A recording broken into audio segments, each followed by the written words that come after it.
Hai, wanakkam, salam sejahtera, tajahau. So hari ni kita nak tengok cara buat black pepper udon.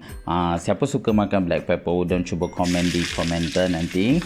Okay, first kita tumis bawang merah, bawang putih dengan spring onion. Lepas tu masukkan carrot, bell pepper dengan cabbage. Okay, lepas tu kita goreng-goreng dia sekejap sebelum kita masukkan black pepper. Lada hitam ni kalau boleh kita guna yang Sarawak lah, lagi sedap. 如果是沙拉瓦人，你们就知道哈，你们的黑胡椒是最好吃的。Lepas tu kita masukkan udon ni, kicap masin, oyster sauce vegetarian, lepas tu dark soya sauce, kicap pekat. Okay, lepas tu letak sikit air, lepas tu goreng dia macam kita biasa goreng ni lah. Bila dengan the recipe try panen-panenkan di tombol percukong. It's done. It's just take few minutes and it's ready.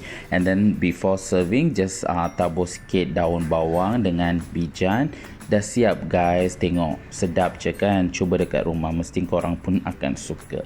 我们在下一集见，拜拜。